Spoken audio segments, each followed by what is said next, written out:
राधे राधे, जय श्री कृष्ण। कृष्ण की बात करें और राधा की बात ना करें तो लगता है कृष्ण अधूरे हैं, राधा के बिना तो सब अधूरे हैं। राधा की बात सब करते हैं, राधे कृष्ण राधे कृष्ण राधे कृष्ण, कोई रुक्मणी की बात ही नहीं करता है। रुक्मणी भी तो पत्नी थी और राधा भी पत्नी थी, लेकिन अभी सामंजस्य बना हुआ है कि एक्चुअली में मनी पत्नी थी कि राधा पत्नी थी कि दोनों पत्नी थी। क्या दोनों एक ही थे कि दोनों अलग अलग थे? और दोनों अलग अलग थे तो उनके पीछे की क्या हिस्ट्री रही होगी, क्या तथ्य रहे होंगे, लोग कैसे समझे कि यही रुक्मणी है और यही राधा है, या दोनों एक ही हैं? तो कृष्ण को तो दोनों ही प्रिय थे।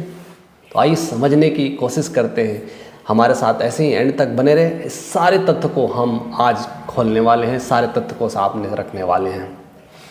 जैसा कि महाभारत में, भागवत पुराण में, ऐसे कई ग्रंथों में कई सारी कहानियाँ आपको मिलती ही होगी और बहुत सारी पढ़ी होगी आपने, और कई सारे टीवी सीरियल के माध्यम से आपको देखने को मिला है। सब कोई कहते हैं कि रुक्मणी कृष्ण की पत्नी है, सब जानते हैं, सही बात है, इसमें कोई कहने वाली बात नहीं है। और एक ये भी बात है कि रुक्मणी कोई और नहीं, लक्ष्मी के ही अवतार है। और ये सब सारी चीज़ें हैं, लेकिन आते हैं कहानी की तरफ कि कैसे महाभारत में, भगवत पुराण में एक कहानी कैसे बताया गया और किस माध्यम से देखने को कहा गया है। जैसे कि कहानी के माध्यम से बताया गया है कि रुक्मणी कोई और नहीं, भीष्मक की पुत्री थी। और भीष्मक की पुत्री होने के साथ साथ एक ऐसी रूपवती और गुणवती, जैसा कि नाम था रुक्मणी, यानी रूपवान और गुणवती तो थी। उनको देखने के लिए सौंदर्य लगा होता है, कोई भी देख ले तो उन्हें, उनके मन में कहते ना, वो लड्डू फूटने लगे, मोहक कहलाती थी। लेकिन जैसे जैसे चीज़ें बढ़ती गई, समस्या चेंज होती गई, कई अवधारणाएं बनती गई और कई सारी कहानियाँ बनती गई। लेकिन तथ्य की बात आते हैं कि भीष्मक जरासंध के जागीरदार के रूप में थे। तो जरासंध, हम सभी जानते हैं कि जरासंध कौन थे, कि ये कंस के ससुर कहे जाते थे। लेकिन हम देखते हैं एक जागीरदार थे और वहाँ से उनकी चीज़ें सब चलती थी। तो कहीं ना कहीं कंस और इनमें रिलेशन था। अब आती है कि ये कैसे हुआ। तो उसी समय की बात है कि रुक्मणी के जो बड़े भाई थे, जिसका नाम था रूपम था, और कहीं ना कहीं वो कंस के साथ घनी मित्रता थी, यानी घनी दोस्ती थी। और हम सब जानते हैं दोस्तों कि कंस के मारने वाला कोई और नहीं, साक्षात प्रभु श्री कृष्ण है। अगर किसी दोस्त का वध कर दिया जाए तो दोस्त तो कहते नहीं, दुश्मनी तो निभाएगा ही। तो उसके रूपम भी कहीं ना कहीं उनके मन में ये थी कि मेरे दोस्त को कातिल या मेरे दोस्त को मारने वाले कृष्ण ठीक नहीं है, मैं इनसे शादी नहीं करूँगा, अपनी बहन को शादी करूँगा तो यहाँ के राजा हैं, शिशुपाल हैं, उनसे शादी करूँगा। और सारी तैयारियाँ, चीज़ें सब चल रही थी, सब कुछ उसी के हिसाब से प्रोग्राम्स किए जा रहे थे। लेकिन रुक्मणी के मन में कृष्ण के छवि बन चुकी थी और कहीं ना कहीं उनके मन में वो इच्छा थी कि मेरा जो विवाह हो कृष्ण से हो। और कृष्ण भी चाहते थे रुक्मणी को। ये सब सारी तैयारियां चल रही थी। उसी बीच कृष्ण हरण कर ले जाते हैं। हरण कर सकते हैं या फिर कई लोग उनको अलग अलग नामों से कहते हैं, इसको वरण भी कहा जाता है। लेकिन एक मुद्दे की बात ये किया जाए कि उस समय जब शादियाँ की तैयारी चल रही थी तो कृष्ण रुक्मणी को वरण करके लेकर चले गए और विवाह कर लिए। अब रुक्मणी की कहानी यहीं पर विराम लेती है और चीज़ों को समझने की कोशिश करते हैं कि आगे कैसे कैसे क्या हुआ। अब आती है बात राधा की आती है। तो राधा, कई लोग अपने धर्म ग्रंथों के हिसाब से जानते हैं कि राधा जो अभिन्न अंग बोला जाता था, कहते ना आत्मा थे, यानी कृष्ण के आत्मा स्वरूप थे, उनके हृदय में रहने वाली थी। तो फिर ये सब क्यों हुआ, ऐसा क्यों हुआ कि राधा का नाम कैसे कैसे जोड़ा गया? तो इसको समझने के पहले हम चलते हैं थोड़े से पुराने युग के अनुसार, क्योंकि कहीं ना कहीं जो कृष्ण हैं वो विष्णु के ही अवतार हैं और विष्णु के कई सारे अवतार हुए हैं, ये सभी जानते हैं। उसमें से राम अवतार यानी त्रेता युग की तरफ चलते हैं, रुख लेते हैं कि क्या है, क्या कहानी है, कैसे राधा का उत्पत्ति हुआ। तो आती है बात कि अब राम लौटते हैं अयोध्या, जब सीता के साथ लौटते हैं तब कहीं ना कहीं कुछ वजह रही होगी, कोई कारण रहा होगा, वो सब सारी चीज़ें हैं जिसके वजह से वो सीता का त्याग कर देते हैं और सीता वन में रहती है। कई वर्षों तक वैसे ही वन में रहा करती थी। लेकिन कुछ समय बाद राम यज्ञ कराते हैं, जिसे राजसूया यज्ञ कहते हैं। यज्ञ कराने के लिए सारी तैयारियां हो चुकी, सब कुछ हो रहा था, लेकिन यज्ञ संपन्न करने के लिए पति पत्नी का होना जरूरी है।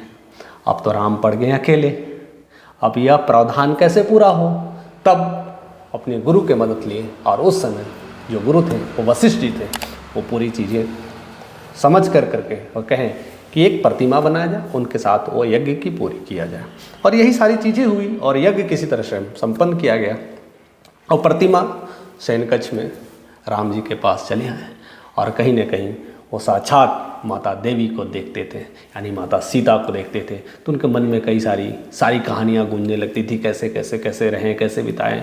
और हो ना क्यों, हम सभी भी कभी भी वक्त बिताते किसी के साथ तो सारी स्मरण बनी रहती है। वो तो साक्षात प्रभु ही थे जो उनको हृदय में लगा के रहते थे। तो कैसी नहीं छवि बनी, छवि देखते ही सारी चीज़ें गूंजते रहती थी। तो लगा कि अब प्रतिमा रखना उचित नहीं है, नहीं तो राजकाज में कहीं ना कहीं बाधाएं आएंगी। तो कुछ प्रतिमा को सोचे कि सरजू नदी के में अर्पित कर दिया जाए, और यही सारी प्रोग्राम किया गया। उसे ले जा करके सरजू नदी में अर्पित करते ही जा रहे थे कि प्रतिमा बीच में बोल पड़ी, यानी मूर्ति बीच में बोल पड़ी। और वो क्या कहती है, बड़ा ध्यान देने योग्य है। कहती है, आपने मुझे पूरी तरह से त्याग कर दिया है प्रभु, आपने तो मुझे ऐसे ही 11-12 वर्षों से छोड़ रखा है, और इस प्रतिमा की वजह से थोड़ा मोड़ा मुझे भी लगाव था, वो भी आपने अर्पित कर दिया। यानी मुझे इतना त्याग क्यों? क्या मैं आपके साथ रहना चाहती हूँ, फिर भी इतना ऐसा क्यों अनर्थ कर रहे हो? तब अब देखिए कितनी बड़ी बात है। राम जी कहते हैं कि चलो जो हुआ से हुआ, इस युग में तो हम नहीं मिल पाए, लेकिन आने वाले युग में हम वो सारी भरपाई करेंगे, हम आपके साथ रहेंगे। और वही राधा के रूप में होती है, यानी सीता का ही भाग कहा जाए, सीता का अंश कहा जाए, या लक्ष्मी का अंश कहा जाए। तो ऐसे ही वह राधा के रूप में वो सारे चीज़ें बिताते हैं। और क्यों ना हो। और सबसे बड़ी बात है दोस्तों कि ये कहानियाँ, बहुत सारी पौराणिक कहानियों में बहुत सारे तथ्य को रखा गया है, जिसमें एक और तथ्य रखा गया है कि कहीं ना कहीं माँ लक्ष्मी का जो अवतार है वो 2 रूपों में देखा गया है। अब 2 रूप कौन से होते हैं? ऐसे तो रूप यानी 2 स्त्री तो हो नहीं सकती है, तो एक इंसान के कई रूप होते हैं, लेकिन 2 रूप जो होता है जो हर किसी में होता है। और मैंने खास करके भगवत गीता में चर्चा भी किया है, जो एक होते हैं शरीर, दूसरा होता है आत्मा। तो शरीर रूपी अवतार, इसको दैहिक अवतार कहते हैं। तो लक्ष्मी का जो दैहिक अवतार है वो रुक्मणी को माना जाता है, और दूसरा अवतार है आत्मा का अवतार है। आत्मा अवतार यानी मन तन जहाँ लगा रहता है, हृदय लगा रहता है, आत्मा, वो कोई और नहीं, वही राधा है। यानी लक्ष्मी के 2 अवतार हैं, यानी लक्ष्मी के ही दोनों अंश हैं, और यही रुक्मणी और यही राधा है। एक पत्नी के रूप में है तो एक सखा के रूप में है। अब आप जैसे देखते हैं, जिस तरह से देखते हैं, और लोग हमेशा यही कहते हैं सखा ही सबसे उत्तम प्रेम है, और सखा से ही नाम से लोग ज़्यादा याद रखते हैं। इसलिए शायद मुझे ऐसा लगता है, मैं अभी भी वो तथ्य को जानने की कोशिश कर रहा हूँ कि रियलिटी क्या है। बहुत सारे मैं पौराणिक कहानियों के बेसिस पे मैं बता रहा हूँ। इसीलिए राधा रानी कहते ना, राधे कृष्ण, राधा राधा जपा करो, ये सब सारी चीज़ें आती है दोस्तों। और भी कुछ अगर आपको लगता है तो आप कमेंट के माध्यम से हमें बता सकते हैं कि राधा और कृष्ण का नाम कैसे पड़ा, क्या तथ्य रही होगी। कई सारी चीज़ें आपको भी सुनने को मिलता होगा, कई सारे टीवी प्रोग्राम के माध्यम से, और कई सारे विकीपीडिया और गूगल्स के माध्यम से ये सब सारे तथ्य, और कुछ भी पौराणिक कथाएं पढ़ते होंगे वहाँ से भी मिलती होगी। अब आती है, सब तो जान गए कि राधा कैसे आई, लेकिन हम सभी भी जानते हैं कि उनके अभिन्न अंग हैं। अक्सर देखा गया है कि रुक्मणी का जन्म हुआ है, यानी भीष्मक की पुत्री थी, और वहाँ जन्म हुआ था, और कैसे कैसे प्राप्त किए ये सब सारे कहानियाँ तो देख लिए। लेकिन राधा को लेकर के अभी भी मन में चर्चाएं रहती हैं कि कैसे हुई। लेकिन फिर अगेन मैं वही कहूँगा कि कथा के अनुसार बताया गया है कि राधा का जन्म नहीं हुआ था, राधा उत्पत्ति कह सकते हैं, यानी राधा का उत्पत्ति जो हुआ है वो कृष्ण के दाहिने हाथ से नहीं बल्कि बाएं हाथ से हुआ है। अक्सर लोगों के मन में ये कहानियाँ बनी रहती है, लेकिन उनकी उत्पत्ति बाएं हाथ से हुई थी। जब उत्पत्ति हुई थी तो वो कृष्ण की महिमा गुणगान करती रहती थी और उनके साथ ही उनकी छवि बनती रही और ऐसे ही कई वर्षों तक उनके साथ रहती है। लोग अक्सर कहते हैं कि राधा अलग है, राधा अलग नहीं है। क्या आपको लगता है कि आत्मा कभी अलग हो सकता है? शरीर अलग हो सकता है लेकिन आत्मा को अलग नहीं किया जा सकता है। इसलिए राधे कृष्ण राधे कृष्ण राधे कृष्ण, आत्मा की तो बात है, यानी जहाँ कृष्ण है वहाँ राधा है, जहाँ राधा है वहाँ कृष्ण है। इसलिए दोनों का संयोग एक जैसा ही है। कई लोग अपने अपने तथ्य को अलग अलग बताने की कोशिश करते हैं, कई लोग एक साथ जोड़ने की कोशिश करते हैं और आती है बात तो लेकर के आती है कि उनको लेकर करके क्या क्या जन्म के बाद तो हैं, उसके बाद आती है कि कैसे बिछड़े, कैसे दूर रहें, ये सब सारी कहानियाँ आती हैं। उनमें से सबसे बड़ी कहानी है दुर्वासा ऋषि की कहानी है, जो मैं थोड़ी सी आपको बताने की कोशिश करूँगा, वो समझने की कोशिश करिए क्या है। एक बार दुर्वासा ऋषि मिल गए थे रास्ते में और रास्ते में रुक्मणी और कृष्ण जा रहे थे तो देखें तो सोचे दुर्वासा ऋषि को बैठा लेते हैं और उनको लेकर के चल देते हैं। तब दुर्वासा ऋषि को तो रथ पे बैठा लिए और खुद दोनों रथ को लेकर करके ले जा रहे थे, लेकिन रास्ते में रुक्मणी को प्यास लग जाती है। अब प्यास लगती है तो क्या करते हैं, कृष्ण अपनी विद्या से वहीं पर जल निकालते हैं और रुक्मणी को देते हैं और फिर रथ को आगे ले जाते हैं। लेकिन दुर्वासा ऋषि को पूछे नहीं तो उनके मन में यह विषाद होता है कि मेरे बिना पूछे वगैरह ही आपने आगे लेके चल दिया। तो इस वजह से वो श्राप देते हैं कि दोनों एक बार बिछड़ोगे, यानी दोनों का बिछुड़न होगा या दोनों ऐसे कई सारे बिछड़े हुए रूप में रहेंगे। और ऐसे भी 12 सालों का कहा जाता है कि 12 साल वो बिछड़े थे।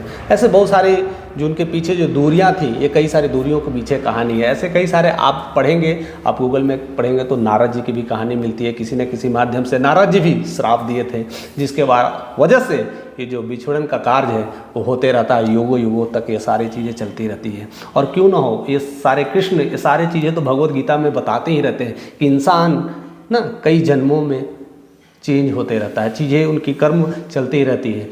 तो विष्णु भी कई अवतार से लिए और उसी अवतार में उनके इस अवतार में ये काम पूरे नहीं हुए तो अगले अवतार में पूरे किए। कई सारे जो काम थे जो त्रेता युग में पूरे किए और कई सारे काम थे द्वापर युग में पूरे किए। जो काम इस युग में नहीं हुआ तो उस युग में किए, उस युग में नहीं तो इस युग में किए। ऐसे बहुत सारी तमाम कहानियाँ हैं, लेकिन कंक्लूजन ऑफ द स्टोरी यही कहता है राधे कृष्ण, यानी राधा और रुक्मणी कोई और नहीं, लक्ष्मी के ही अंश हैं और दोनों ही कृष्ण के प्रिय हैं। एक सखा है तो एक पत्नी है और दोनों को हृदय से लगा के रखते हैं। तो ऐसे ही कहानियाँ सुनने के लिए और जानने के लिए हमारे साथ ऐसे ही बने रहें और तमाम सारी जो कुछ भी आपको लगता है अनुभव को शेयर करें, साझा करें, जिससे हमें भी और गहरी नॉलेज प्राप्त हो और जितने भी व्यूवर्स हैं, जितने भी लोग देखते हैं इस चैनल के माध्यम से, उन्हें भी नई नई कहानियों का पता चले और चीज़ों को, तथ्य को जानने की कोशिश करते रहें। तो ऐसे ही हमारे साथ बने रहने के लिए आपका तहे दिल से शुक्रिया। So thank you for watching this video.